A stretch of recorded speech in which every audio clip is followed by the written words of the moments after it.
session. Kal Penn is an Emmy-nominated actor, writer, and producer, best known for his roles in Designated Survivor, House, Mira Nair's The Namesake, How I Met Your Mother, and the Herlin Kumar franchise.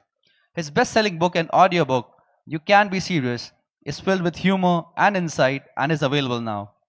He is in conversation with Barun Das, an alumnus of IIT Madras, IIM Calcutta, and the London School of Economics.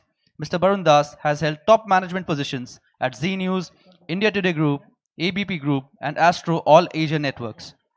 He is presently MD and CEO, TV9 Network. He has steered TV9 towards becoming the undisputed news television leader in the country. The network has recently launched TV9 Plus, the world's first news and current affairs OTT platform. Barun hosts the award-winning OTT talk show Duologue with Barun Das. It's a two-way cerebral exchange of ideas, fostering free-flowing discussions that break away from headline management. I now invite our speakers to begin the session. Please make a big round of applause. Please make some noise.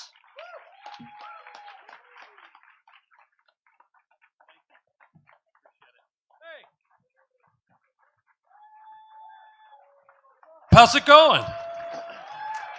Nice to see you all. That's right. Hello. Can you hear me? Can you hear me?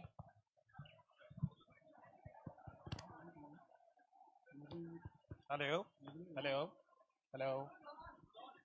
Hello. It's on? Okay. All right. For once I came onto the stage where nobody clapped for me. That's not true. They clapped for both of us. Right. You can't be serious. Yeah. I mean, I'm telling you that you can't be serious to tell me that I can't be serious. Impossible. I run the largest news network of a country. Yep. And I've been asked to be serious from the word go. I bet. And you must have to do a really good job at that. Yeah. Thank you very much, Kal, for doing this session. Brilliant audience. Thank you very much for joining us this evening. Thank you, guys. Kal, geometry, maths, you detested it. This is the best leading question I've ever gotten. Thank you very much. What he's talking about, so this book that I wrote is a memoir.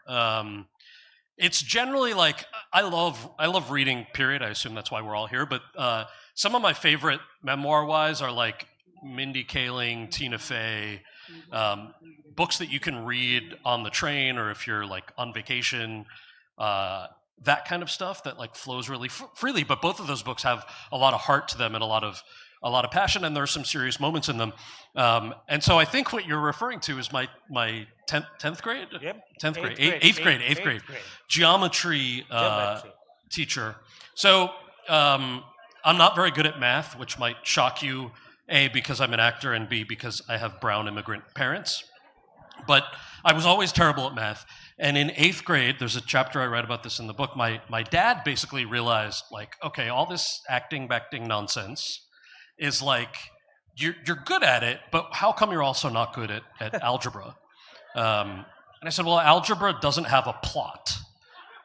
And he's like, I don't understand. Like, you can remember a thick script for a school play, but you can't remember an equation. What is the equation for a circle? Pi r squared, right? That's the jet lag. That's not me being actually that stupid. But at a time I was, right? And so my dad would say, how come you can't remember these equations? And I would say, because geometry doesn't have a plot. So he said like the most basic dad thing ever, which is, so make a plot. I was like, how are you going to make a plot for a geometry equation? So what are other equations? What's the triangle one? Triangle one? Yeah. There are many. Which one do you want? I don't know. What's You have a perimeter equation, 2 pi r. Yeah. This is circumference. They will all go to sleep if we start. All right, let's just do pi r squared for the sake of argument, right? So I was in my room brainstorming, like, how do I make a story out of geometry? And because I had a weird brain, even as a 14-year-old, I decided that the only story I could possibly make up in looking at pi r square in a circle was that I was going to imagine a character, I can't remember her name, Becky maybe, something like that. And Becky had, she was very voluptuous. And so I just imagined her breasts as pi r squared. And so I decided to take my dad's advice. And there was a night where I was brushing my teeth with my shirt off in boxer shorts in the bathroom. And I apparently left the door open and I was doing this. Pi r squared. Do you like that? Pi r squared? This is pi r squared. And my dad walked in. And he said... Dad and mom both. Dad and mom both. And my dad was like, Asuche. And my mom was like, Asu kareche tu. And I was like, you told me! You said to make the acting geometry thing happen. So I was trying. They're like, go to your room and study. So I knew from that point on that I probably could not do anything math related. That's the long version to your question. What about you? Do you have any math stories? Yeah, math stories is such that, I come from the completely other side. Yeah. If somebody doesn't convert things into numbers, it doesn't go into my head. Okay. I read a book in the childhood. It's a Bengali writer, I think if I remember it correctly, Parasuram. It's his pseudonym. So he said that why do people ask questions and give descriptive answers? Like if you go out on the street and say that, how are you doing? So the person says, I was not well yesterday, I'm recovering, this, that and all. So the author is saying, why can't people just talk in numbers? He'll say in a scale of 10, 10 out of 10 is brilliant. So he'll say, still yesterday I was 6, he was having fever. Yeah. And today I'm about 8 because I'm recovering. So I come from that school of thoughts where if you convert things into numbers, it's far more easy for me. As long as you're not talking in numbers, nothing goes inside this head. All right, so this is like when I would get like a 96 on an exam and my mom would say, what happened to the other 4 points? In 8th grade, I was reading your book, you actually got far less than that. You got 87. I was trying to inflate it, that's true. You're giving yourself more marks than that. You got only 87 and your mom was upset about 13. He read 4. the book. Okay. He read the book, yes. No, another thing about the book, I must tell you, Kal, that I normally read books like speed reading. I don't read, I view them. I try and do that. But your book is something that I could not speed read. I got stuck to it. And therefore, I remember most of it. Brilliantly written, and you have converted tough things into humor, which is what I wanted to learn. I mean, if I have to learn one thing in life, that how not to be serious, and you're asking me that you can't be serious. So it was a slow read, not because of all the big words. No, not because... There are no big words in the book. There's like 4 big words, I think. Not the big words, but the way you converted a tough subject into a simple narrative, and more importantly, you spoke from your heart. Thank you. That was important to me in writing. I usually write scripts, which are fiction. You make them up in your head. I found the experience of writing a memoir to be far more difficult, or challenging is probably the better word, than writing a script. And the easiest reason for that, I realized, was like, okay, you're writing a script, you're making everything up, the plot lines can be whatever they are, pi r squared or anything else. And when I pitched this book, I pitched it like I was telling you, I'd like it to be a fun, silly memoir that has a lot of heart. And also the subtext of this book is about systemic change in Hollywood and Washington. So in that sense, it's aspirational. And when I pitched it with that. I wrote the first draft of the first 3 chapters are like the growing up as the son of immigrant parents, grandparents being Gandhians, and growing up sort of in a secular, Hindu secular household, and then getting bullied in middle school. And I turned in the first draft of the first 3 chapters, and my editor, instead of sending notes back, she just called me and she's like, "Hey, so like you pitched us a funny book." I was like, "Yeah, what'd you think?" She goes, "This is like some really dark shit." And I realized that the reason for that is that I'm so used to writing fiction that as an actor, when I'm reliving things that I experienced, even if they happened 30 years ago, 20, 30 years ago, I'm experiencing them with emotion because that's what actors do. And so I had to sort of take a break, do another pass on it that was devoid of like, I'd already put the emotion in there. So then like add the humor that obviously as an adult looking back you have, right? You can laugh at yourself, you can be self-deprecating. But to your point about, I'm so glad that you took the time with the book, because it was one of those things that was important to me to include that nuance that I'm glad you took away. that brings me to that, most of your book, it talks about the discrimination and your being an actor. I've always thought that art is one rare man-made concept which is supposed to unite. I mean, if you talk about language, if you talk about religion, if you talk about politics, all these are divisive. That separates people from each other. But art is something that is supposed to unite. And you talk about this discrimination that you faced. Do you think it's a conscious thing? It comes from somewhere? For instance, when I was watching Big Bang Theory, if you have seen it, it's a very, very powerful, very popular series. The Raj Kutrapali, when the four friends used to sit down and have dinner, he would always sit on the floor. So is it something that is driven consciously by the Western world, or it is something that we invite upon ourselves? That's such a great question. I think, it's a good segue to sort of talking about when I started in entertainment, because I think it's very different, 20 years ago than it is now in a good way. So, when I started as an actor, there were very few people who looked like me. I think that the two who I really continue to admire are Sarita Chaudhary and Ajay Naidu. I sort of, to overuse a phrase, I feel like I stand on their shoulders in many ways. And there were certainly people who came before them or around the same time who were Indian American or South Asian American in Hollywood and in theater in New York, but never had the opportunity for name recognition that maybe Sarita and Ajay do. So there are a whole bunch of people out there. And when I started as an actor, I had the privilege of going to a publicly funded performing arts high school in New Jersey, where I was born and raised. And were it not for that opportunity, I mean, I'm the son of an engineer and a chemist, basically. So they did not move to America for me to do stoner movies. I can tell you that as a fact.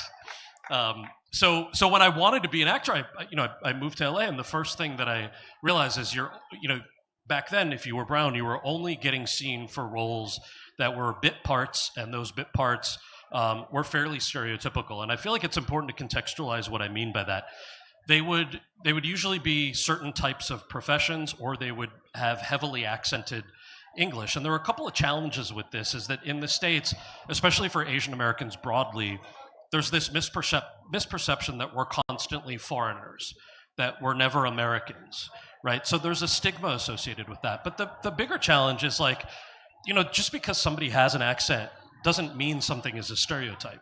The challenge with portrayals historically, and again, this has changed wonderfully in the last, especially 10 years, but the challenge with that is if there's an accent, generally it's used in a reductionist manner, right? And so I would have friends who would say, you're auditioning for this part? I mean, it's a cab driver and he has an accent. As if being a taxi driver is somehow not a noble profession. As if somehow having an accent is the problem. And I think what folks are really trying to say is that Hollywood historically has pigeonholed certain roles as a function of the lead characters who tend not to be South Asian. And so once we figured that out, it was a conversation about then what do you do to get your foot in the door? In some cases, it means you're going to have to take jobs that maybe you don't want to take, like any profession, anywhere, ever, to build up your resume. And then in other cases, it's, how to be strategic about that. So I think that's that in a nutshell. But I will say, you mentioned a really interesting thing that I would love to hear your thoughts on too, which is what's the role of art?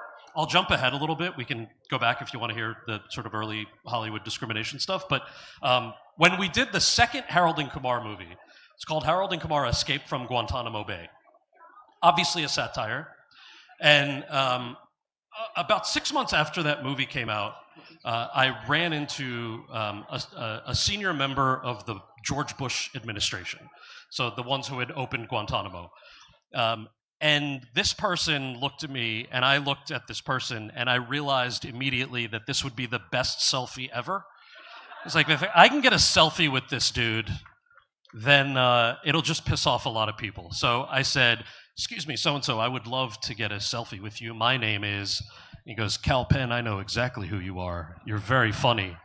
And I was like, "Oh, how did I bring joy to your life? I don't understand." And he said, "I'm a big fan of Harold and Kumar Escape from Guantanamo Bay. A lot of people in the Bush White House have seen it and have enjoyed it." And from the look on my face, he could tell that I was shocked. And he said, "Were we not supposed to like it?" And I said, "On the contrary, we make these movies as satires with the hope that everybody, regardless of their political affiliation, where they live in the world, hopefully they can watch these movies and just laugh with the characters. And we had hoped that that was the reality. The demographic reports that we get from screenings reflect that that's probably what's happening. But you have just given me the biggest proof in the world that people can laugh about something that they might politically disagree with. And then I was like, has President Bush seen it? He's like, no, I don't think so. I was like, all right, well, you can't have everything. But the point is, yeah, I think I think different folks have different opinions on the role of art. But with respect to specifically those movies, I think I take a lot of pride in the fact that hopefully it's for everybody. Right. I think this is better. You should switch off the other one. So I think I have a take on this. Yeah. I run the largest news network of India, which is the largest democracy in the world. And I keep saying that every Indian will have a view on two things. One is what the Indian cricket captain is supposed to do when the team is not doing well on the ground, and what the news channels should cover. And I keep telling them that a democracy gets a leader and a news channel exactly what they deserve, right? So this discrimination, this brownness that we face, I wanted to ask you, because you're at the helm of things, that why doesn't it happen to the blacks? After you went back from White House, you got a call from someone and he wanted to cast you in a movie, and then the producer never called back, and they said that they don't want to have two colored person in the same movie, and Denzel Washington was the other colored person. So you actually broke out. But I'm saying that why do we get discriminated? Does it have anything to do with the way we conduct ourselves? Some of my, the way we'll come to this auntie part of yours. That's something which is very ingrained in us. But does it have anything to do with us, that how we are treated in the world? I think what you're referencing happens to all different groups at different times. And I think one of the big misnomers about different ethnic groups in the United States, obviously everybody is an immigrant unless you're Native American, but the misnomer is that that things are the same for every group. And I don't think that you can put, for example, the wave of Indian immigrants who came post-1965 to the US, they were allowed in to fill a labor shortage, primarily in engineering and medicine. So you can't put their immigration experience in with folks who were enslaved and brought under duress and against their will. Those experiences are automatically going to be very different, and the black community has certainly faced quite a bit of discrimination. Obviously, that's an understatement. I can only speak to my experience as a Indian American. I'll tell you sort of a funny but ridiculous story, and again, I'll talk also about how things have changed, because I think it's very easy to sort of look backwards and be like, this is how bad everything is. But one of the first big movies that I did was a movie called Van Wilder with Ryan Reynolds. Yeah. Thank you. Mixed applause. I appreciate that. So I had just gotten an agent to represent me after like 4 years of trying, and generally that's considered a very long time to get somebody to represent you. And through that process, there were plenty of very good agents and managers who would say things like, the scenes that you showed us from student films you did, you're very good, but unfortunately an Indian guy is never going to make us enough money in Hollywood for us to represent you. And a lot of people are shocked by this, but I actually appreciated their candor, because it allowed me to sort of then reshift, well, what do I have to do to get my foot in the door? So I finally had an agent. She's wonderful. And she called me up and she said, honey, there's a great script and a wonderful role. It's a supporting role in a movie with Ryan Reynolds, who at the time was only known for the sitcom Two Guys, a Girl, and a Pizza Place, and Tara Reid, who had just finished American Pie. So this was like that sort of era. And she goes, I would love for you to audition for this. It's a supporting lead. It'll really help drive your career if you get this part. So I was very excited. I said, email me the script. I can't wait to read it and audition. Email me the script. What's the name of the character? And she goes, well, why don't you come to my office to pick up the script so we can talk about it? I was like, that's a weird thing to say. If you're that excited, just email me the script. I want to read it. And we went back and forth tons of times. And I said, if you send me the script, then I will come to your office after I read it. She goes, okay, I'm sending it to you now. I'm like, what's the name of the character? How will I know who I'm auditioning for? And she goes, well, The name of the character Taj Mahal. is Taj Mahal. And that's a part of the name. That's only part And so of the then, name. that's right. Yeah. So I hung up on her. And then she called back and she said, I thought you were going to do that. I said, this is a character named after a building? Like, I'm not even playing a human? I know exactly what this is. I'm not auditioning for this. And she walked me through, and I actually, to your point, and I would love to hear your thoughts on this based on what you do, but at the time in Hollywood, there was really only one executive level person of Indian origin. Her name is Sonia Nakor. She's no longer in the business, but she was a vice president of casting, somebody I looked up to as a mentor. I called her and I said, I read this script. The name of the character is Taj Mahal. The last name of the character we made Bada Landabad. You're welcome. And I said, I just don't know if I should audition for this script. She said, well, talk to me about, like, how many things are stereotypical in this script? I was like, I don't know, maybe like 40? She's like, well, what's the character? I said, well, he's an exchange student with a thick accent who, as it was originally scripted, was wearing like a dhoti and stuff. Like, it wasn't accurate at all for a portrayal of an exchange student. And like a lot of teen sex comedies dating back from the 80s, the character of color is either undersexed or oversexed. And so she said, well, okay, of those, she said, first of all, two things. One, I agree with your agent that if you get this part, it's really, really good for your career because it provides you with something on your resume that nobody can take away, and it makes it easier for your agent to get you future jobs. But number two, you should get this part and then talk to the writers and the director. Go in there and tell them that, you know, that there are, pick 10 things, 10 out of the 40 things in the script that you have a problem with, and talk to them about it. And I was like, okay, sweet. She goes, I'm not finished. You have to pick 10 things and come up with 10 things that are funnier than what they came up with. Because you have to understand that nobody is writing a script that's stereotypical with the sole purpose and the directive of dehumanizing someone. That's not what they're doing. They're doing this because they think it's funny and they think it'll sell tickets. So I said, well, this is very empowering. I didn't know that I could offer solutions. So, like, you're funny, that's why they're auditioning you. Come up with 10 things that are funnier, one of which became Badalandabad. So I went in, I wasn't sure if I was gonna take the job. I knew I was gonna audition. I was very tormented by this. And the final decision, you remember this if you read the book, but kept auditioning. By the way, Ryan Reynolds is wonderful. This has nothing to do with Ryan. He was tremendously supportive through the whole thing. But the last audition, I knew it was between me and one other guy. And I didn't know who that guy was, and it was a relatively small group of Indian Americans at the time in Hollywood. So I just knew it was me and another guy. I said, well, I'm curious to meet him. I'll meet him at the final audition where we go off against each other. And I walk into the final audition, and I signed in, and I look up, and he was already there in the waiting room, and he's a white guy in brown face, with like brown makeup on. And I just was like, okay, two things in my head. I was like, number one, you're not allowed to get this part. I am getting this part. It's going on my resume. You can play like Brady from Ohio in a show, and I'm not allowed to do. So that's number one in my head. Number two, you generally don't have beef with other artists.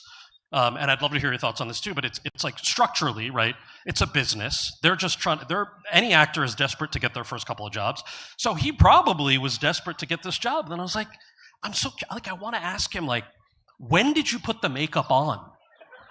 Like, did you do it here when you came? Or did you do it at home? And if you did it at home, did it increase your chances of getting pulled over by the cops?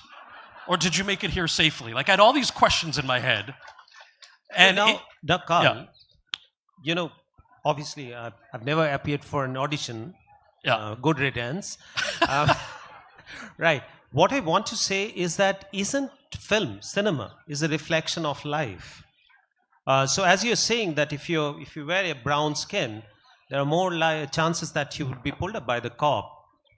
Does it have anything to do with what happens in real life? I'll tell you my experience recently. I was in Germany, and I was talking to this diaspora there. And as you would have come across that we've done recently a very high-profile global summit in Germany, Stuttgart. And it was attended by the cabinet ministers from India and Germany. And the diaspora felt very proud of being associated with it. Unfortunately, what I see, and I told the diaspora that You know, it's time that you mainstream Indian diaspora. I've seen whatever little, I've never stayed abroad, but when I travel abroad and I see that Indian diaspora are more comfortable to build a cozy corner for themselves, have a weekend for themselves, they're very happy being the Indian diaspora. I think what happened recently in the Senate that Kash Patel started his speech saying that Jai Krishna, and I think time for India has arrived. And one of the things Indian diaspora needs to do, that they need to mainstream themselves. Do you think that's something to do with this stereotypical approach that we see in I just American think films? it constantly evolves, right? Back in the day, 20 years ago, there were relatively few of us, but one of the big things that I give credit to with how much things have evolved is digital and streaming media. So the advent of Netflix and Amazon and other OTT platforms suddenly mean that our products are not only advertiser driven, they're also subscriber driven. So one of the big challenges with making television. We democratized content. You know, it's a choices on the viewer that what they want to watch, Right. not what the advertisers want them to watch. Right, because when it's advertiser driven, you're always looking backwards. What made us money 2 years ago or 5 years ago? Let's do more of that because it worked with advertisers. And so, to your point, we've actually had an explosion of very diverse content in the last 10 years. Basically anything Mindy Kaling has wonderfully written and brought on the air. She's brilliant. Priyanka is dipping her feet into everything, and she's crushing it, from the Oscar-nominated Indian content to things that she's doing in the States. There are a number of writers, stand-up comedians. I mean, I actually think that in the diaspora, there's been an explosion, and it's not just for South Asian audiences. It's for all audiences. And this is the example that I'm giving you, is that I think what it's proven wrong is this archaic way of looking at media. There was a fear that, well, if we cast a diverse show, there was this misnomer that white people won't watch diverse content, but diverse audiences will always watch white characters. And I think what you've seen in this equalization of content is the reality that humans will watch compelling stories, period. And streaming platforms have allowed that to happen. So, you know, thank you. Thank you. You know, I believe that I come from a state in India, Bengal, that used to be the beacon of art and creativity at some point in time, where we lost track. And I've often heard that Bengali directors making an appeal that please watch Bengali films. And I want to tell them that people don't watch Bengali film or any language film. People watch a film that happens to be in Bengali. Satyajit Ray created films which happen to be in Bengali, but he created global standard film. Exactly. Now, coming back to what I was saying, that since film is a reflection of real life, we need to bring about some changes. That's my feeling, that we are not also run, we're not follower anymore. I think the ascendancy of India is pretty apparent in the global arena, and I keep saying that I've been ridiculed in my boardroom, that I keep saying think big, think global. But it has to change in our house, in our home, the way we conduct. That's my feeling. I'm just I'm risking expressing it on the stage. That the auntie phenomenon that you have grown up with, where your aunties were very concerned about what's happening to which college you're getting admission to. So I think that's where it changes. I want you to tell this audience that how you grew up with this. We grew up with something called peer pressure, but some of our Indian families also grew up with something called auntie pressure. I think we all had the fair amount of anti-pressure. I mean, I think what you're referring to is just the circumstance of immigration, right? In the States, if you were a kid of the 80s and 90s, then you're, like I was saying, your parents were only allowed to come to America because they had these advanced degrees, and America had a labor shortage. So understandably, that meant that they would, their benchmark of success and stability was whatever careers they had. So at family functions, and this is very different than other ethnic or demographic groups in the U.S., but sort of like here, I mean, your parents' friends, who you lovingly refer to as aunties and uncles, you're not related to by blood, but that bond is oftentimes equally as strong. And in immigrant communities, I would argue that it's even more so sometimes, because it has to be sort of an insular protective community when it's an early immigration. I have a radical view on this. Go ahead. You know, one of the Indian films has said, and that's very nicely put it, that when your friend fails, it hurts you. But when your friend comes first, it hurts you even more. You know, so I am not sure if those aunties would That is have been cold as hell, man. so I'm not sure those aunties would have been so concerned about you if their own sons or daughters were not going to Yale. So if they're going to Yale, they're going to Harvard, they got concerned about you that you're going to an I see what you're saying. No, I disagree. I think I believed that for a long time. When I was writing this book, there are plenty of stories in there about like all these extended aunties who are like, "Tu actor bane to tane sut hase."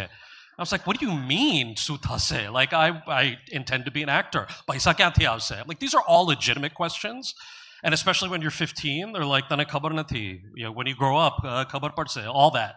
So, but like, then at a certain point, so I grew up thinking that they had an opposition to the arts for some, whether it's this idea of a model minority, meaning that we have to behave differently.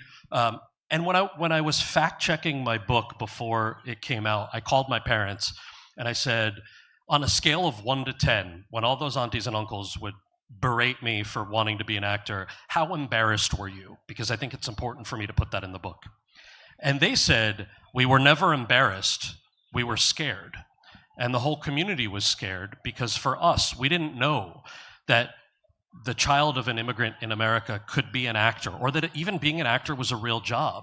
You're talking about a post-colonial generation that had limited opportunities, and then on top of that, those opportunities that brought you to America to succeed with a very specific path. So the idea that they weren't shaming any of us, it was just fear that was driving that, and I think that's a beautiful I sense. fully agree. The time has changed. Yeah. Time has changed in the sense that when we were growing up, even when I was growing up, it's a very common thing that if you're good in maths, subject we didn't like much, if you're good in maths, you got to be an engineer. And if you're really good in maths, really, really good in maths, you got to go to IIT. In my time, there were only 4 IITs. Yeah. And if you're not that good in maths, you still have to do the medical.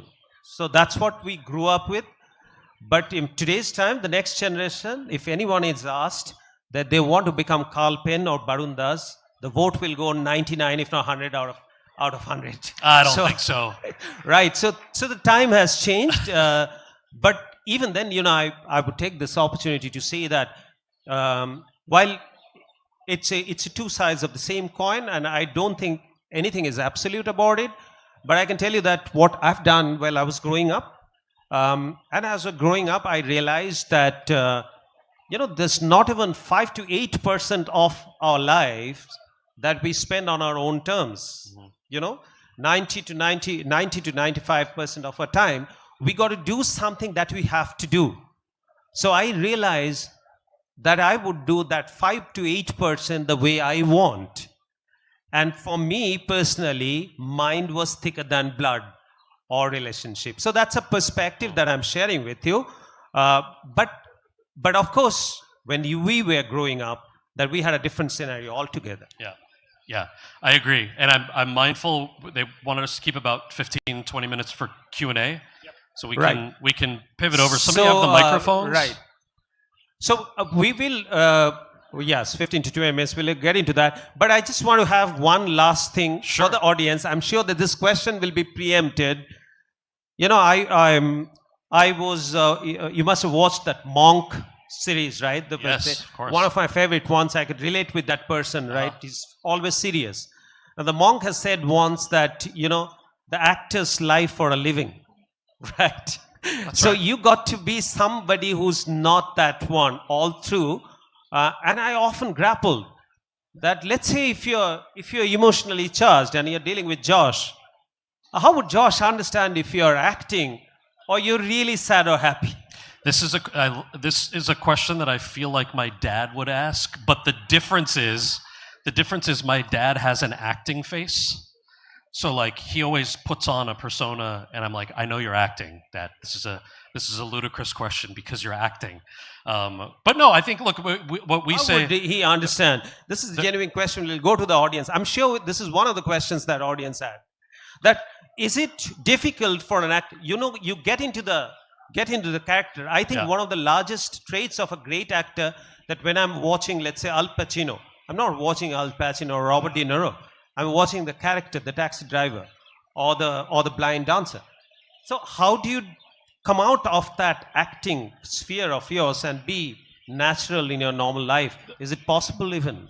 There's a Meisner, Sanford Meisner, who's a wonderful sort of acting guru, and there's a sort of a phrase that acting is living realistically under imaginary circumstances, and that's sort of generally my approach. So we'll catch up on this on after the show. So we'll take the questions from the audience. Go for it. Do they have a mic? Just give them a mic. Yeah. Hi, Kal, Papa CJ here. Two-part question.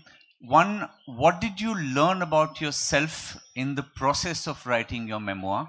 So were there patterns you spotted in your life, and what did you learn? And two, if art is an outward expression of an inward journey, in the course of your career in comedy and film, how has your art helped you evolve and grow as a human being? I'll easily answer the second one first, which is, anybody do this question and we can talk later, but like anybody who's funny or who loves comedy, like people have asked, like, so when do you think you developed the funny? I'm like, oh, when I got bullied in 8th grade. Definitely when I got bullied in 8th grade, I just learned how to be funny. So everyone's got this like weird origin story. Sometimes it's tied up in personal things like that. Generally, other times it's something else entirely. What was the first part of that question? I'm sorry. Oh, what did I learn about myself? So, all right, so I told you about the difference between writing a script and writing his book.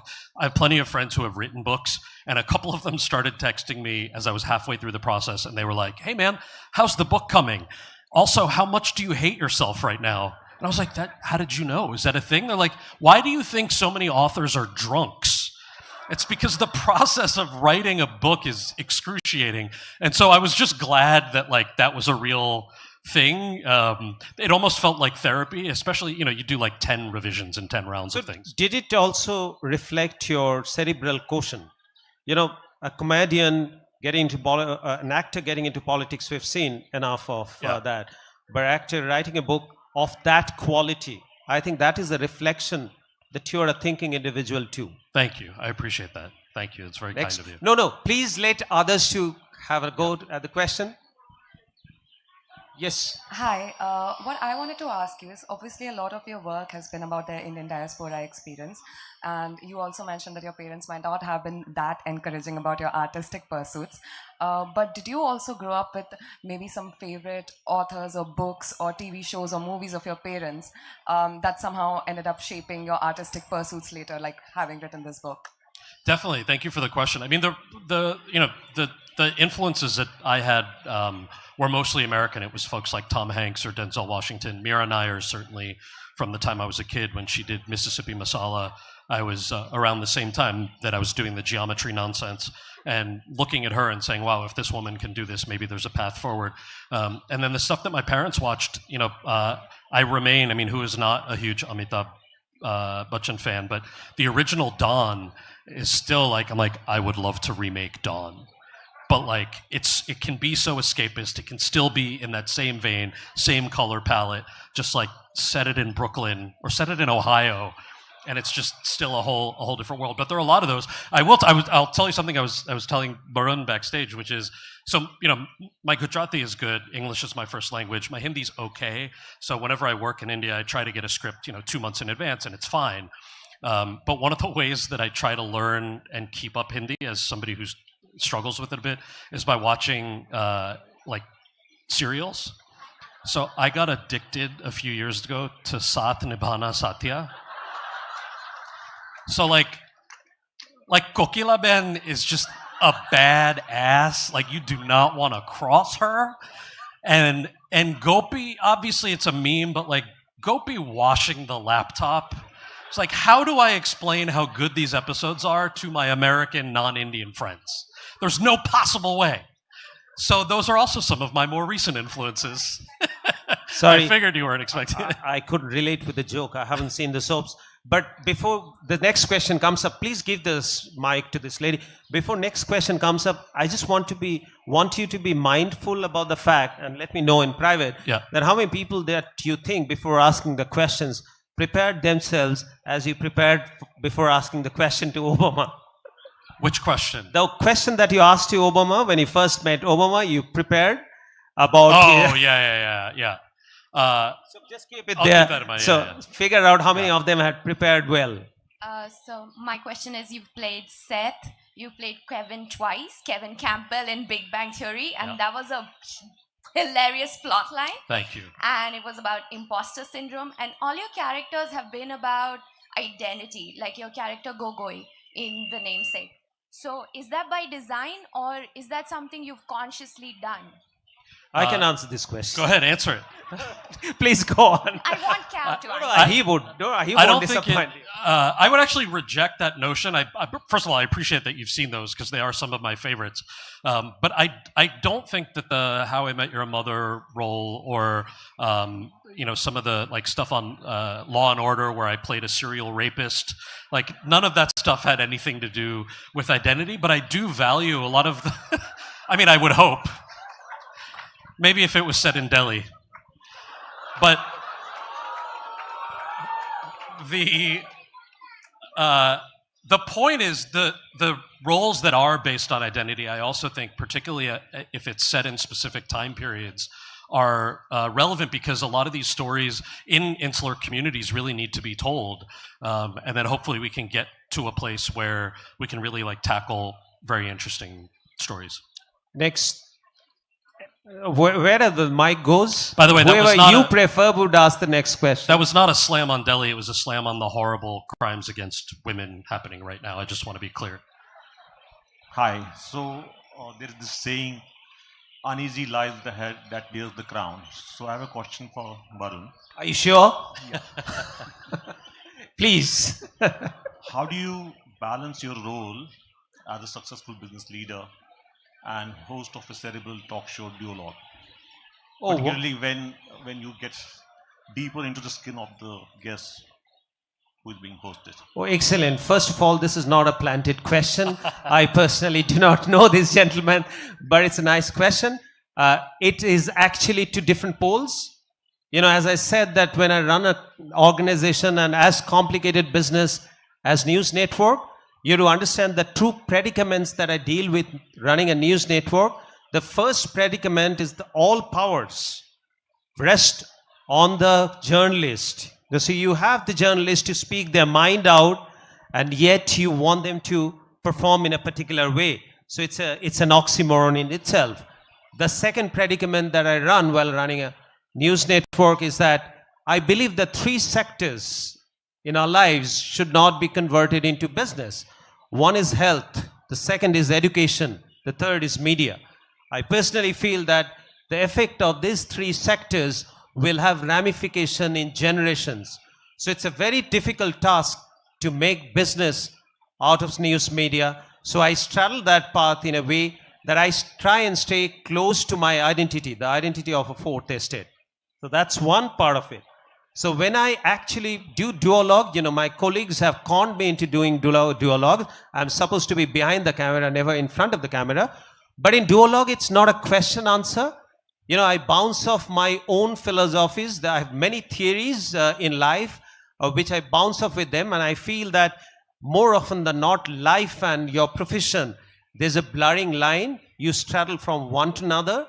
Like I don't wear a different hat when I walk back home in the evening. So I try and be myself on the duologue set, which I can't be while running the organization. I hope that I've answered your question. Thank you. Yes, the lady there. And with... Hello, good evening. Thank you, Kal, for being here, and thank you, Barun. Kal, I've watched you in Designated Survivor, and I know of your work in the White House. Thank you. So the work that you did there, was it a star spark, pun intended, or would you go back over there, or you're just a star now? I mean, I wouldn't go back now, but they also probably would not have me back at the White House now. So my role, it's a great question. I know we didn't have time to sort of talk about the full arc of how, if you only know me from doing stoner movies, it's obviously a very legitimate question of like, how the hell did you end up working at the White House? And I won't pimp out the book too much, but it's in there. But the short answer is when I had volunteered to work for the Obama campaign for about a year, a little over a year, mostly working on outreach to young people and cultural diplomacy. So I have I did my graduate studies in international security. And so I worked for an office called the Office of Public Engagement, focusing mostly as the president's liaison to young Americans. And that was the majority of the job, and it was actually the opposite. In my final interview for the job, the woman who became my boss, the senior advisor to the president, Valerie Jarrett, I had the same question you have. And I said to her, I would just like to know, am I being hired just because I'm an actor who like worked for you guys for free for a year? Am I being hired because I'm an actor? And she had this amazing stone cold face on, and she goes, I can assure you you're being hired in spite of it. And I was like, oh, hell yeah, all right. Now, I will say, it was not all, like, it was a learning curve, and there were a couple of days where I forgot that I'm a government bureaucrat and not an actor, and I'll give you one specific example. Everything in a government document is an acronym. So at first, like if you're talking about the National Security Council, the email that you get says National Security Council, and then in parentheses it says NSC. And then the rest of the document, it says NSC would like you to know, blah, blah, blah. On my second day at the White House, I get added to a massive NSC email chain. It says, Kal, you deal with young people on behalf of the president. The president is meeting with a delegation from the Philippines. We would like you to know about the following terror organization.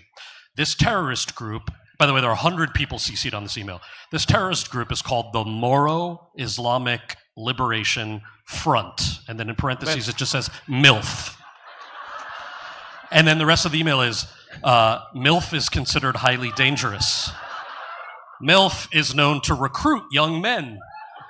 Many young men grow to regret their affiliation with MILF over time. And on and on. And I was like, this is amazing. Really? So I hit reply all, and I typed, yo, their main terror group are the MILFs? Awesome.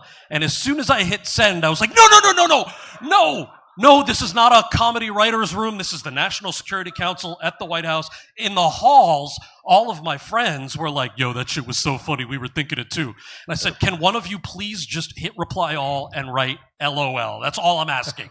They're like, no, Brilliant. Absolutely not, because this is a public record and we don't want to be on the record having Brilliant. We need to wind up. I've just sought for an extension of 2 minutes, 1.5 minutes Sorry, I talked too actually. much. I have a last winding up question for you. Yeah. Like we say that you grow up when you actually mature, when you start doing things which you think should be done, not what we like to do, right?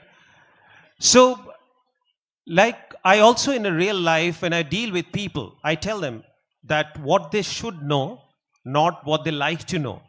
And I believe that there's a price that you have to pay to be nice, and I often refuse to pay that price. So I want to ask you, Kal, that as an individual, we've seen your screen time. Are you a nice person? Do you want to be nice? Or you're a rebel in it yourself? I mean, I totally disagree with that notion. I think kindness does not cost anything. And I think if somebody is being kind to you, you also don't know their story. No, it is not about kindness. It is about telling what you feel right. That how you put it is a different way. But I don't think they're mutually exclusive. I think that in order to move forward with anything, you need to hear all opinions and all possible choices, and many of those will be So you're a nice difficult. person then? I'd like to be. Good. I also like being around Good nice you. people. Now we can't take any more questions, so we have to wind up now. The organizers are hard pressed for time, and they've been meeting. They've been sticking to the clock very meticulously. Yes. So we should let them continue with that. Thank you very much for being a brilliant Thanks audience. to you, Barun. Thank you. I thank you all for coming. We've got about a half hour of book signing before they pull me to another event. So we'll stick around for a little while. But thank you all so much. Thank you for having me. Ladies and gentlemen, make some noise for Barun Das and the legendary Kal Penn.